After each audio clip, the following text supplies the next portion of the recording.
Hello बच्चों, स्वागत है आप सभी का आपके अपने यूट्यूब चैनल केम ग्रो अकेडमी में। तो पिछली क्लास में अपने जो सूक्ष्म जीवाणुओं से जो चट्टानों का अपक्षय हो रहा था वहां तक पढ़ लिया था, और ये आगे जो इसके उदाहरण भी दे रखे थे। अगला है अपक्षय को प्रभावित करने वाले कारक। नेक्स्ट अपने टॉपिक कौन सा है बच्चों, ध्यान देना। अपक्षय को प्रभावित करने वाले कारक, इसमें जो है वो मेनली 3 कारण होते हैं। देखो कौन कौन से। पहला है जलवायु कारक, दूसरा इसके अंदर आएगा भौतिक, और तीसरा इसमें आएगा रासायनिक व संरचनात्मक कारक। तो अगर अपने बात करें यहाँ पे कारकों की, तो जो मृदा अपक्षय को प्रभावित करने वाले कारक है वो कितने हैं। मृदा अपक्षय को प्रभावित करने वाले कारक, मृदा अपक्षय को प्रभावित करने वाले कारक, प्रभावित करने वाले कारक देखो भाई कितने होते हैं, 3। एक होता है वायुमंडलीय, कौन से हो गए वायुमंडलीय, जिसमें ताप दाब वहाँ का जो वातावरण है वो हो गया। दूसरा होता है भौतिक, भौतिक हो गया। और तीसरा इसके अंदर आएगा रासायनिक। कौन सा कारण आएगा बच्चों, रासायनिक कारण। तो ये जो है वो 3 कारक होते हैं, जिसके बारे में अपने थोड़ा ज़्यादा डिटेल से पढ़ेंगे अभी। तो सबसे पहले बात करें अगर वायुमंडलीय कारक की, तो वायुमंडलीय कारक देखो कौन कौन से होते हैं यहाँ पे, कि यह कारक जो होते हैं वो अपक्षय की दर और प्रकार, दोनों प्रकार से प्रभावित करते हैं। अपक्षय कितनी तेजी से होगा और अपक्षय किस तरह का होगा, भौतिक होगा, जैविक होगा या रासायनिक होगा। एग्जाम्पल के लिए अगर शुष्क दशा है तो वहाँ पर रासायनिक अपक्षय कम होगा, भौतिक जो अपक्षय वो ज़्यादा होगा। वहीं अगर नमी ज़्यादा है तो रासायनिक अपक्षय ज़्यादा होगा। तो यहाँ पर यही बात ये बोल रहा है कि शुष्क दशाओं में भौतिक अपक्षय क्या होता है, अधिक होता है। बच्चों ध्यान रखना, यहाँ से फिलअप आ सकता है आपके कि शुष्क दशाओं में कौन सा अपक्षय ज्यादा होता है, भौतिक अपक्षय। क्योंकि रासायनिक अपक्षय के लिए अपने को जल की आवश्यकता रहती है, जिसके कारण खनिजों का आकार घट जाता है। मतलब अपक्षय और मतलब वो टूट रहे हैं तो आकार अपने आप ही घटेगा और सतह का क्षेत्रफल क्या होगा, बढ़ जाएगा। और एक बात हमेशा ध्यान रखना कि जैसे जैसे किसी चट्टान है या कोई भी वस्तु है, अगर उसका आकार जैसे जैसे छोटा होता जाएगा, यानी उसको छोटे छोटे टुकड़ों में तोड़ते जाएंगे, वैसे वैसे उसका क्षेत्रफल बढ़ता जाएगा। और जैसे जैसे क्षेत्रफल बढ़ेगा उसके अपक्षित होने की दर भी बढ़ेगी। उदाहरण के लिए आप देख सकते हो कि एक जैसे लोहा है अपने पास, लोहे का एक जो है वो पीस है, जैसे एक वर्ग क्यूब मान लेते हैं अपन छोटे सा, और वही उस लोहे के क्यूब को अगर पीस कर पाउडर बना दें तो आप देखोगे कि जो पाउडर बनाया हुआ था वो बहुत जल्दी जंग पकड़ लेगा और बहुत जल्दी समाप्त हो जाएगा। लेकिन जो लोहे का क्यूब है जंग तो उस पर भी लगेगा, लेकिन उस पर जो दर होगी लगने की या उसके समाप्त होने का जो टाइम होगा वो क्या होगा, काफी कम होगा उस पाउडर के मुकाबले। इसी तरह ध्यान रखना कि नमी की मात्रा अगर बढ़ रही है तो रासायनिक अपक्षय क्या होगा, अधिक होगा। और आदर्श क्षेत्रों में रासायनिक क्षेत्र अपक्षय अधिक। आदर मतलब जहाँ पर नमी ज्यादा है। आदर का क्या मतलब है मुझे ध्यान रखना, यहाँ पे जहाँ पर नमी ज़्यादा होती है, तो जहाँ पे नमी ज़्यादा होती है वहाँ पे इस तरह का अपक्षय देखने को मिलता है अपने को। नेक्स्ट अगर अपने इसमें बात करें तो वो है भौतिक।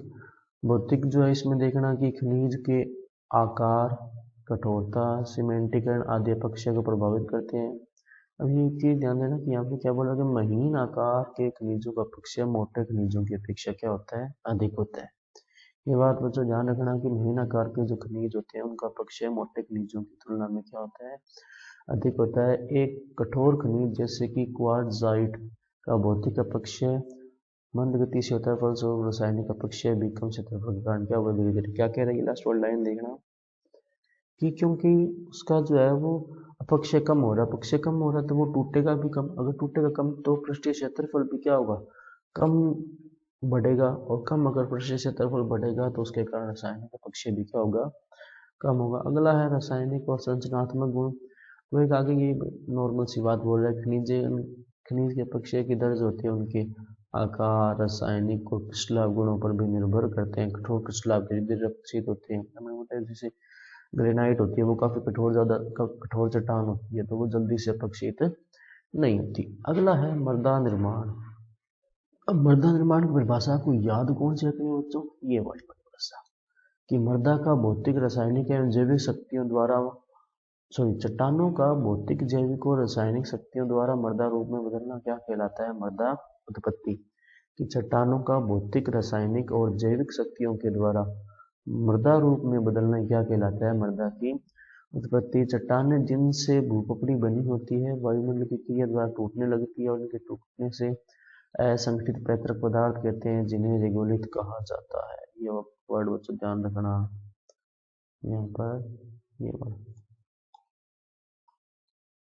इस चीज को, ये एक वर्ड बस ध्यान रखना यहाँ पे, रेगोलिथ इंपॉर्टेंट है, डेफिनेशन पूछी जाती है कई बार कि रेगोलिथ क्या होता है, तो आपको ध्यान में होना चाहिए। रेगोलिथ क्या होता है कि वायुमंडलीय क्रिया से भूपपड़ी टूटती है और भूपपड़ी के टूटने से असंगठित पैतृक पदार्थ कहते हैं। इन असंगठित पैतृक पदार्थों को क्या कहते हैं, रेगोलिथ।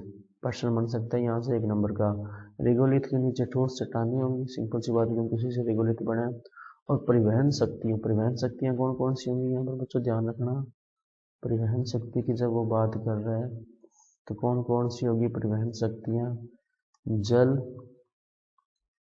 वायु, कौन सी होगी, वायु और जल। इसके अलावा बर्फ हो गया, हिमजल वगैरह वो भी हो सकते हैं, पर मोटा मोटी ये 2 जो होती हैं।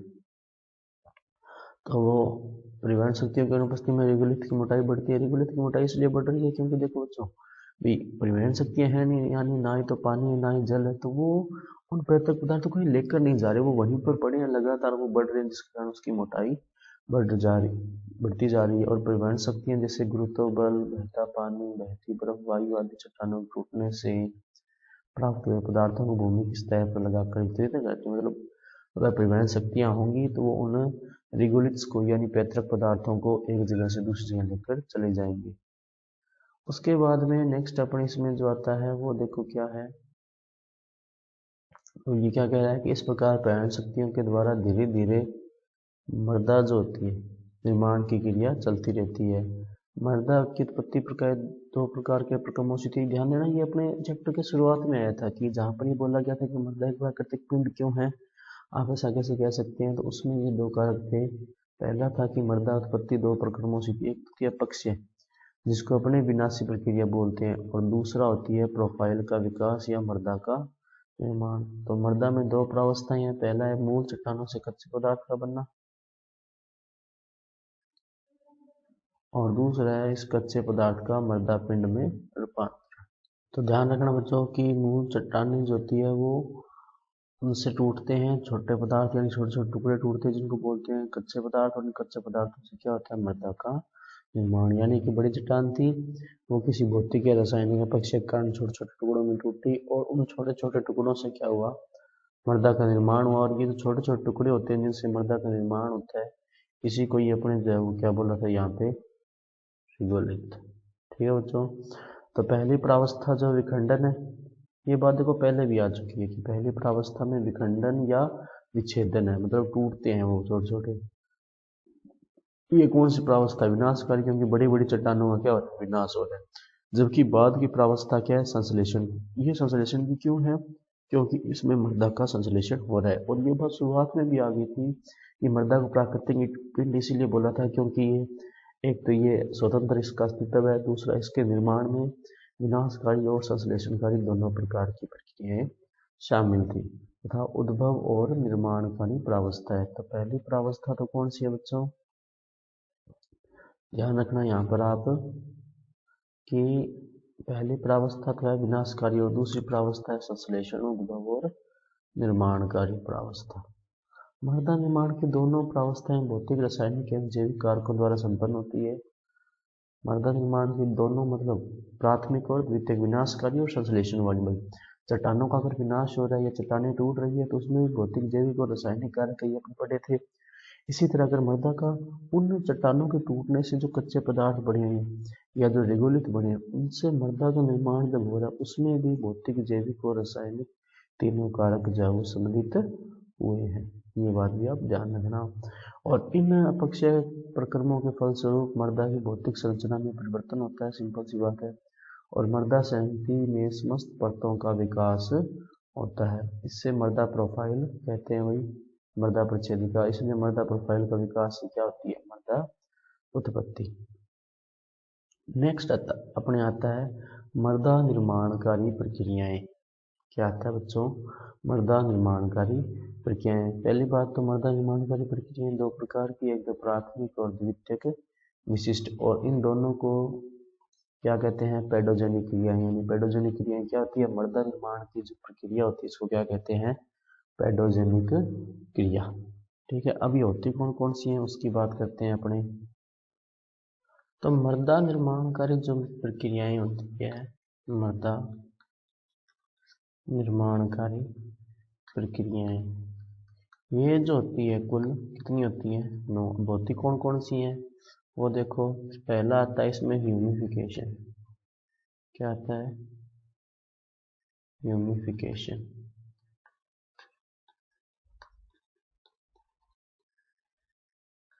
दूसरा इसके अंदर आता है अपने, ध्यान रखना, निक्षालन।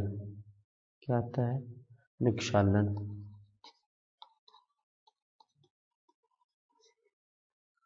तीसरा इसके अंदर जो आता है वो आता है निक्षेपण। क्या आता है बच्चों, ध्यान रखना, निक्षेपण। जो 4 नंबर इसके अंदर आता है वो आता है अपने पेडजोलीकरण। या पेडजोलीकरण या पौडजोलीकरण, जो भी आप बोलना चाहो, करण। 5वें नंबर पे यहाँ पे जो आता है वो आता है लेटराइजेशन। क्या आता है, लेटराइजेशन। उसके बाद में बात करें अगर नेक्स्ट, तो 6 नंबर पे इस पे जो आता है वो आता है कैल्सीकरण। क्या आता है बच्चों, कैल्सीकरण। कैल्सीकरण हो गया।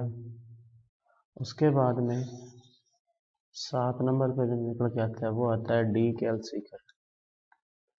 क्या आता है बच्चों, डी कैल्सीकरण। उसके बाद में 8वें नंबर पर अपने यहाँ पे जो आता है वो आता है लवणीकरण।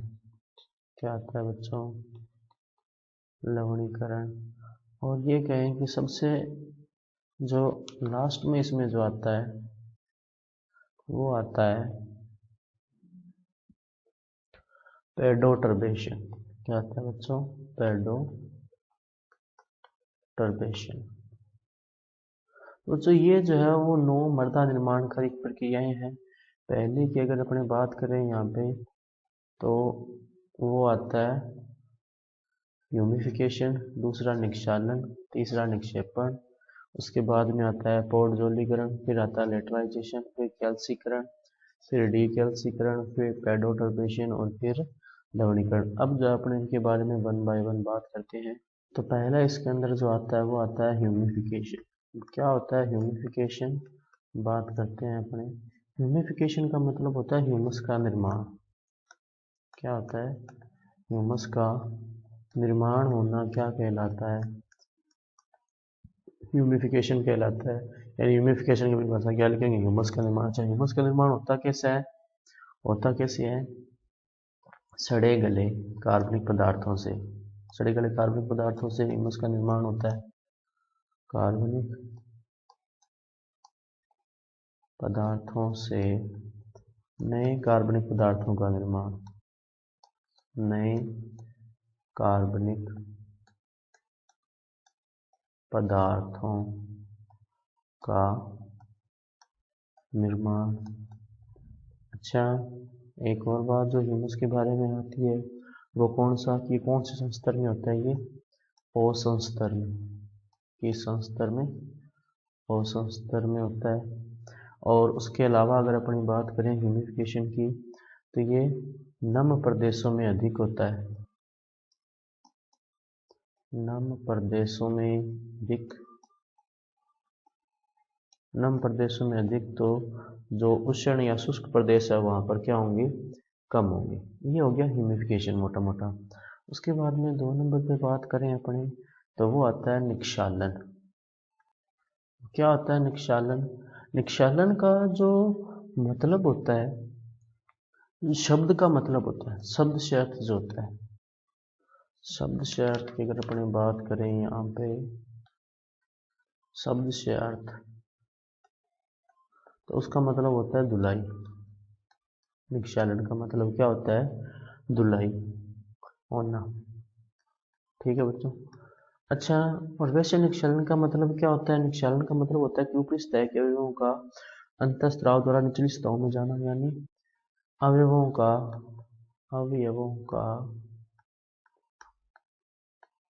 ऊपरी से निचली सतह में जाना, से निचली सतह में जाना, अवयवों का ऊपरी सतह से निचली सतह में, ऊपरी से निचली सतह में जाना, इस तरह से।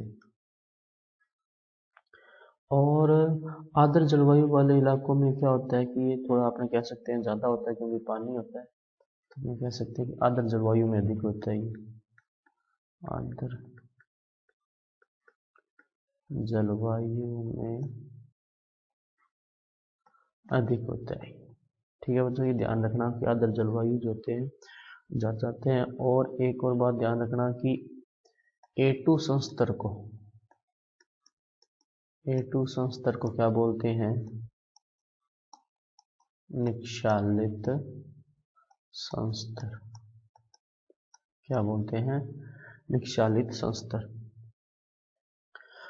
और तीसरा इसके अंदर जो आता है वो आता है निक्षेपण। क्या आता है? निक्षेपण। अब निक्षेपण क्या होता है? निक्षेपण का अर्थ भी जो है वो एक तरह से क्या होता है कि धुला हुआ होना। वहां पर तो होता है धोना, पिछले में तो क्या पढ़ा था अपने कि ये अपने पिछले में पढ़ा था धुलाई होना, और यहाँ पे अर्थ है धुला हुआ होना, धुला हुआ होना। ठीक है। और निक्षेपण का अर्थ है अवयवों का निचले संस्तरों में जमा होना, का निचले संस्तरों में जमा होना, निचले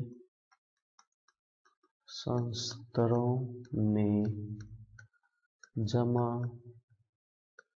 होना। ठीक है बच्चों। और एक और बात इसमें ध्यान रखना कि जहाँ पर ये सारे संस्तर, मतलब जहाँ पर अवयव सारे इकट्ठे होते हैं, वो एक B2 संस्तर होता है। आपने पढ़ा भी था B2 संस्तर को क्या बोलते हैं? निक्षेपित संस्तर। क्या बोलते हैं बच्चे? ध्यान रखना, निक्षेपित संस्तर होते हैं।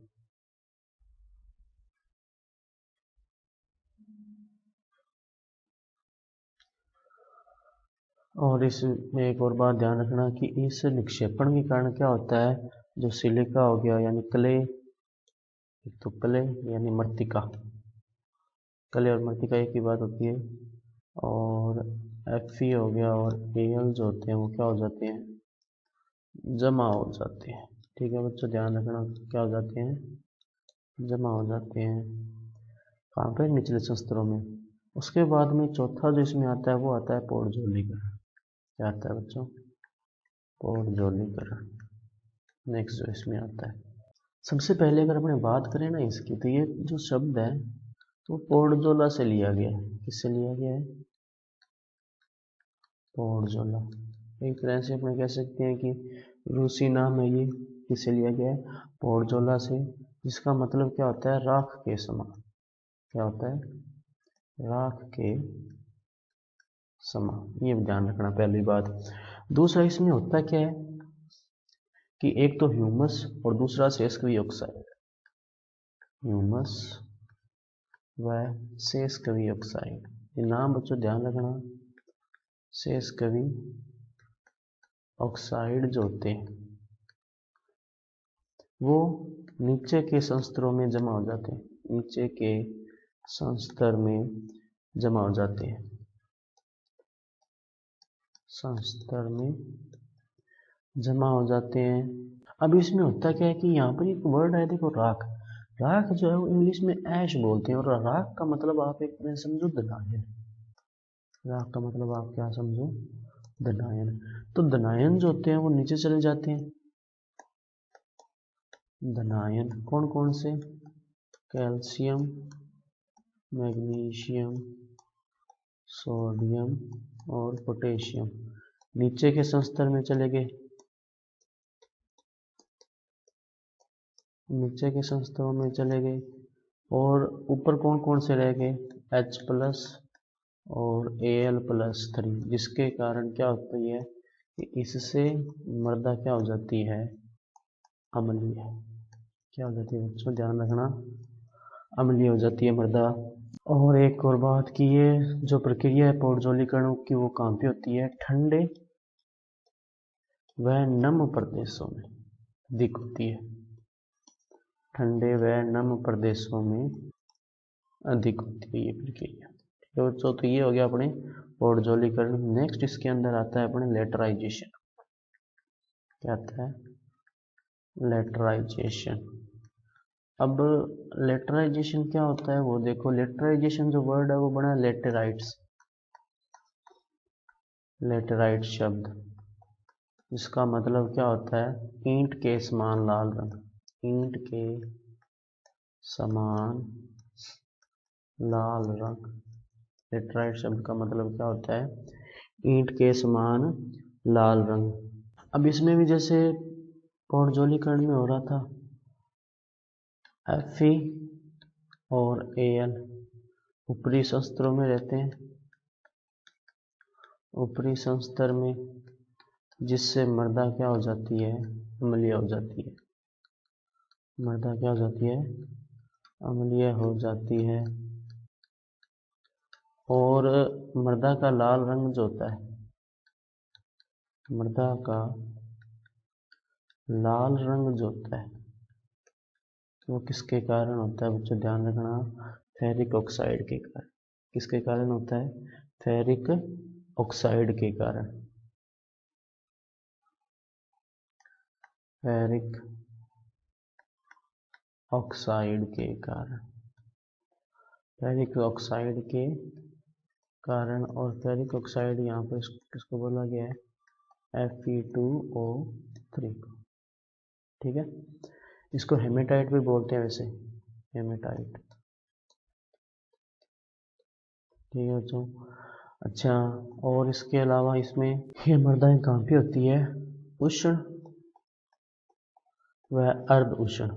एक तो वहाँ पे गर्मी बहुत ज़्यादा, मतलब या तो एकदम ही उष्ण वातावरण, मतलब गर्मी बहुत ज़्यादा हो, या ये कहें कि अपने कहें थोड़ी, अपने कह सकते हैं भी जो उष्मा हो, जैसे तापमान बहुत ज़्यादा नहीं है, बहुत ज़्यादा लेकिन बहुत कम भी ना हो, मतलब ठीक ठाक जो होता है, अर्ध शोषण। और जहाँ पे क्या हो, उच्च तापमान, उच्च ताप व लगातार वर्षा, लगातार क्या हो, वर्षा हो, इस तरह के वातावरण में ये पाई जाती है लेटराइट मृदाएं, जो एक उष्ण और अर्ध उष्ण जो है वो स्थितियाँ होनी चाहिए। और वहाँ पर ताप जो या तो बहुत ज़्यादा हो, ताप जो उच्च ताप हो, और वर्षा जो है वो लगातार होती रहती है। इसके कारण क्या होता है बच्चों की जो अपने सिलिका होती है, सिलिका, इस स्थिति के कारण सिलिका नीचे के संस्तरों में चली जाती है, नीचे के संस्तर में चलेगी। अब सिलिका नीचे के संस्तर में चलेगी, जिसके कारण मृदा जो होती है, मृदा वो किस प्रकृति की हो जाती है, अम्लीय। ये बात अपने पहले बात कर ही ली, मृदा क्या हो जाती है, अम्लीय हो जाती है। और एक और बात ध्यान रखना कि इसके कारण क्या होता है, शेष कवि ऑक्साइड अधिक हो जाती है, शेष कवि ऑक्साइड अधिक हो जाती है, शेष कवि ऑक्साइड क्या हो जाते हैं, अधिक हो जाते हैं। और शेष कवि ऑक्साइड अधिक होने से रंग जो होता है इसका वो क्या हो जाता है, बादामी रंग। क्या हो जाता है, बादामी रंग। तो बात ये बच्चों ध्यान रखना इम्पोर्टेंट है ये, क्या कि शेष कवि ऑक्साइड जो होता है, ये शेष कवि ऑक्साइड से जो इसका रंग है वो क्या हो जाता है, बादामी हो जाता है। अगर पूछा जाए लाल रंग, तब तो किसके कारण है, फेरिक ऑक्साइड के कारण। और अगर पूछा जाए बादामी रंग, तो वो किसके कारण होता है, शेष कवि ऑक्साइड के कारण। नेक्स्ट इसमें आता है अपने कैल्सीकरण। क्या आता है बच्चों? कैल्सीकरण। तो कैल्सीकरण क्या होता है? कैल्शियम कार्बोनेट का जुड़ना। कैल्सीकरण का मतलब क्या होता है? मृदा के संस्तरों में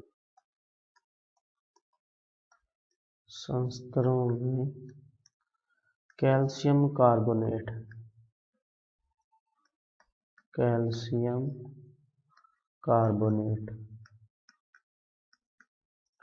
सूत्र क्या होता है इसका? का जुड़ना। ठीक है, कैल्शियम कार्बोनेट का जुड़ना। भी इसमें होता है क्या है कि पहले कार्बन डाइऑक्साइड होती है, वो जल के साथ जुड़ती है और क्या बना लेती है? कार्बोनिक अम्ल। ये कार्बोनिक अम्ल जो होता है H2CO3, ये आगे जुड़ता है कैल्शियम आयन से और क्या बना लेता है? CaHCO3 की ट्वाइस प्लस H2 बैलेंस करना चाहो तो यहाँ 2 लगा सकते हो, नहीं तो सीधे चल जाएगा ये। नेक्स्ट ये जो कैल्शियम बाई कार्बोनेट बना है, ये CO2 के साथ जुड़ता है और क्या बना देता है? CaCO3 plus H2O। और उसके साथ एक और चीज़ बनती है, वो क्या होती है? CO2। अब आप कहोगे CO2 तो यहाँ भी बन रही है, लेकिन यहाँ पे CO2 2 बनेंगे, ध्यान रखना। ठीक है, और एक बात इसमें ध्यान रखना कि ये जो मृदाएं हैं वो किस तरह के वातावरण में होती है? अधिक शुष्क और कम वर्षा वाले में। शुष्क व कम वर्षा वाले क्षेत्रों में। ठीक है बच्चों, नेक्स्ट इसके अंदर आता है अपने डीकैल्सीकरण। क्या आता है? डीकैल्सीकरण। कैल्सीकरण का उल्टा होगा डीकैल्सीकरण। क्या होगा? कैल्शियम कार्बोनेट का निकलना या निष्कासन। कैल्शियम कार्बोनेट का निष्कासन। इसमें होता क्या है कि ये जो कैल्शियम कार्बोनेट बना है, ये H2O और CO2 के साथ जुड़कर क्या बना देता है? CaHCO3 की ट्वाइस प्लस CO2। अब ये तो क्या होता है? अविलेय होता है। क्या होता है? अविलेय। तो ये जहां पड़ा है वहीं पड़ा रहेगा, लेकिन ये क्या होता है? विलेय होता है, जिसके कारण ये निचले स्तरों में चला जाता है। ठीक है बच्चों, नेक्स्ट आता है इसमें लवणीकरण। अब ये भी इसमें ध्यान रखना कि कहाँ क्षेत्रों में मिलता है, क्योंकि अपनी बात करें विलय होने की, विलय किसमें होगा? जल में। तो यह आर्द्र क्षेत्रों में अधिक होता है। क्या होता है? आर्द्र क्षेत्रों में अधिक होता है। ठीक है बच्चों, नेक्स्ट इसके अंदर आता है अपने लवणीकरण। क्या आता है बच्चों? लवणीकरण। लवणीकरण का मतलब क्या होता है? लवणों का जमा होना। कौन से संस्तर में? ऊपरी संस्तर में। इसमें क्या लिखेंगे? ऊपरी संस्तर में लवणों का जमा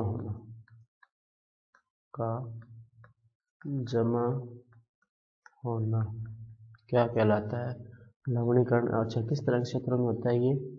शुष्क और अशुष्क क्षेत्रों में। शुष्क व गर्म क्षेत्रों में।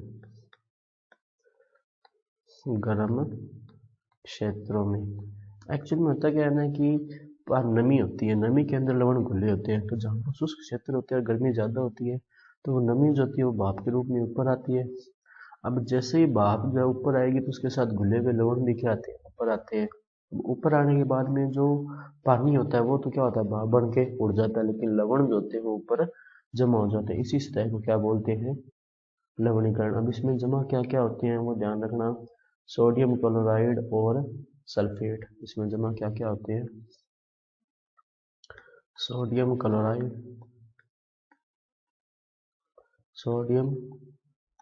क्लोराइड व सल्फेट। यानी कि किस किस की बात कर रहा है? एक तो NaCl और एक Na2SO4। ठीक है बच्चों, और ध्यान देना इसके कारण मृदा पर एक सफ़ेद परत आ जाती है। सफेद परत का निर्माण हो सकता है, आपने देखा भी, आप लोग बोलते हैं ना, जैसे राजस्थान में लूणी खारी नाम होता है, कलर भी बोलते हैं, उस तरह का सफेद परत का निर्माण हो जाता है इसमें। और लवणीकरण हो रहा है तो मृदाएं क्या हो जाएंगी, लवणीय मृदा जो होती है वो क्या हो जाती है, लवणीय प्रकृति की।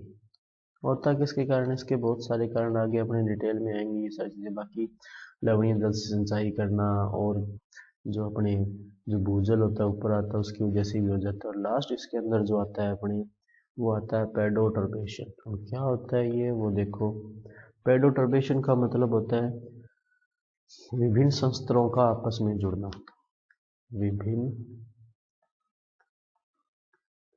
संस्तरों का आपस में मिश्रित होना, आपस में मिश्रित होना, और मृदा परिच्छेदिका का निर्माण करना, मृदा परिच्छेदिका का निर्माण करना क्या कहलाता है, पेडोटर्बेशन कहलाता है। और ये करते कौन कौन है, ये ध्यान रखना, जो जीव ये सब करते हैं, कर्ता जो है वो कौन कौन से हैं जीव इसमें, वो इसमें ध्यान रखना। कई बार पूछ लिया जाता है कि पेडोटर्बेशन की क्रियाएं जो है वो कौन कौन करते हैं, तो इसमें ध्यान रखना, एक तो दीमक हो गई, क्या होगी बच्चों, दीमक, इसको अपने दूसरे पेन से लिखते हैं, इससे नहीं, अच्छे से कलर का इसे लिखते हैं इसमें। एक तो दीमक हो गई, दूसरा इसके अंदर जो आता है वो हो गया केंचुए, चींटी, और उसके अलावा इसके अंदर आएगा अपने गाद बनाने वाले जंतु, जो कीचड़ सा बना देते हैं ना, बनाने वाले जंतु, तो ये जो इसमें आते हैं मेनली। ठीक है बच्चों, ये ध्यान रखना, थोड़ा इम्पोर्टेंट है ये। ठीक है बच्चों, तो आज की क्लास में इतना ही। बुक अपने जो है वो इसमें अगली क्लास में रीड करेंगे। अगर आपको ये अच्छा लगा है तो इसे लाइक कीजिए, और आपके जो दोस्त हैं उसके साथ शेयर भी कीजिए। और अगर आपने अब तक चैनल को सब्सक्राइब नहीं किया है तो इस चैनल को ज़रूर सब्सक्राइब कीजिए। और अगर आपको ये पीडीएफ चाहिए जो अपने इस पर कर रहे हैं, तो आप हमारा टेलीग्राम चैनल ज्वाइन कर सकते हैं, नीचे लिंक आपको दिया हुआ होगा। धन्यवाद बच्चों।